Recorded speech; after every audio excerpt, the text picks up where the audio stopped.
Hi friends, spicy kitchen ಚಾನಲ್ಗೆ ಸ್ವಾಗತ. ನೋಡಿ, ಈ ಥರ ಉಪ್ಪಿಟ್ಟು ಮಾಡೋಣ.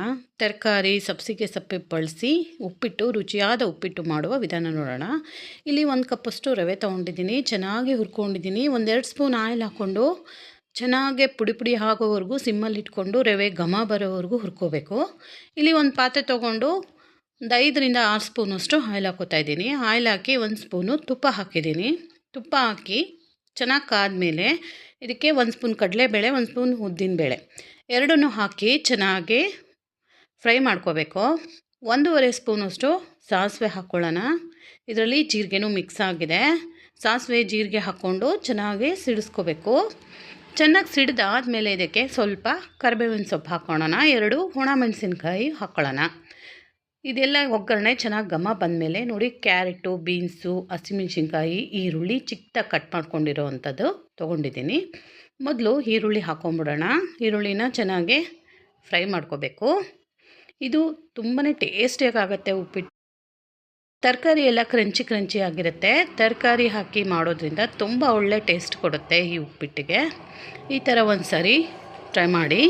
ಇಲ್ಲಿ ಬೀನ್ಸು ಮತ್ತು ಕ್ಯಾರೆಟ್ ಇದೆ, ಇದನ್ನು ಹಾಕ್ಕೊಂಬಿಡೋಣ. ಚೆನ್ನಾಗಿ ಫ್ರೈ ಆಗಬೇಕಿದು ಬೀನ್ಸು, ಕ್ಯಾರೆಟು.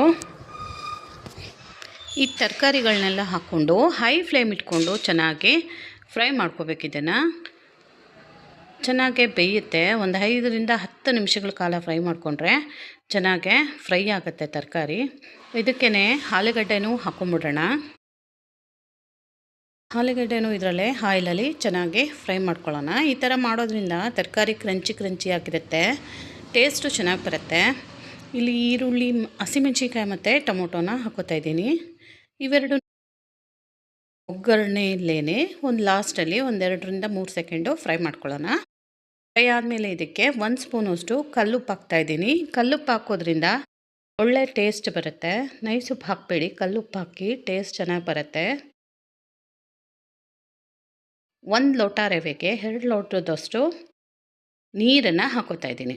ನಿಮಗೆ ಇನ್ನೂ ಸ್ಮೂತಾಗಿ ಬೇಕು ಅಂದರೆ 2.5 ಹಾಕಿದ್ರೆ ಕರೆಕ್ಟ್ ಆಗುತ್ತೆ. ನೋಡಿ, ಇಲ್ಲಿ ರವೆ ಈ ಥರ ಹಾಕಿರೋ ಆಯಿಲೆಲ್ಲ ಹೀರ್ಕೊಂಡು ಉದುದ್ರಾಗಿ ಫ್ರೈ ಆಗಬೇಕು. ಅಲ್ಲೇ ತನಕ ಫ್ರೈ ಮಾಡ್ಕೊಂಡಿದ್ದೀನಿ. ಈ ನೀರು ಚೆನ್ನಾಗಿ ಕುದೀತಾ ಇದೆ. ಈ ಟೈಮಲ್ಲಿ ಸಬ್ಸಿಗೆ ಸೊಪ್ಪನ್ನು ಹಾಕ್ಕೊಳ್ಳೋಣ.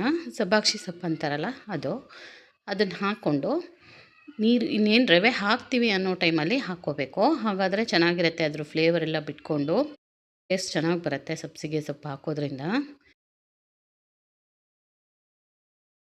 ಸೊಪ್ಪು ಹಾಕಿ ಒಂದು ಕುದಿ ಬಂದ ಮೇಲೆ ಇದಕ್ಕೆ ರವೆನ ಹಾಕ್ಕೊಳ್ಳೋಣ. ಒಂದು ಕೈಯಿಂದ ರವೆ ಹಾಕ್ಕೊಂಡು ಇನ್ನೊಂದು ಕಡೆ ಚೌಟಿಂದ ಈ ಥರ ತಿರುಗಿಸ್ಕೋಬೇಕು. ಫಾಸ್ಟಾಗಿ ತಿರುಗಿಸ್ಕೋಬೇಕು. ರವೆನ ಹಾಕೋತಾ ತಿರುಗಿಸ್ತಾ ಇದ್ದರೆ ಗಂಟು ಹಾಕೋದಿಲ್ಲ, ನೀಟಾಗಿ ಬರುತ್ತೆ.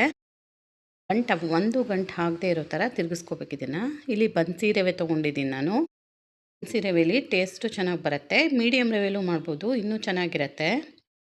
ಈ ಥರ ಚೆನ್ನಾಗಿ ಹೈ ಫ್ಲೇಮ್ ಇಟ್ಕೊಂಡು ಇದನ್ನು ಇದು ತಳ ಬಿಟ್ಟು ಬರಬೇಕು ಉಪ್ಪಿಟ್ಟು.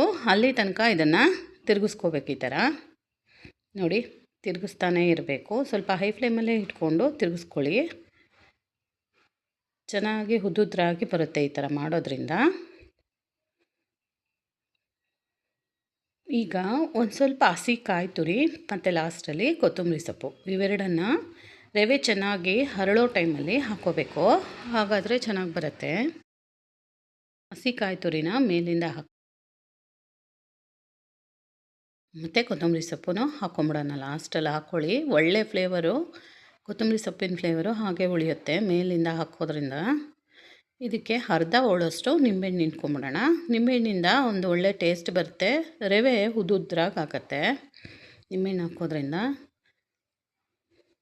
ಚೆನ್ನಾಗಿ ಇದನ್ನು ಮಿಕ್ಸ್ ಮಾಡ್ಕೊಂಬಿಟ್ಟು 2-3 ನಿಮಿಷ ಮುಚ್ಚಿ ಹರಳೋಕ್ಕೆ ಬಿಡಬೇಕು ಇದನ್ನು. ರವೆನ 1-2-3 ನಿಮಿಷ ಹರಳಿಸಿದ್ದಾದಮೇಲೆ ರೆಡಿ ಆಯಿತು ನಮ್ಮದು ಟೇಸ್ಟಿಯಾದ ಸಿಂಪಲಾಗಿ 10 ನಿಮಿಷದಲ್ಲಿ ರೆಡಿ ಆಗುವಂಥ ಉಪ್ಪಿಟ್ಟು. ಇದನ್ನು ಸರ್ವ್ ಮಾಡ್ಕೊಳ್ಳೋಣ.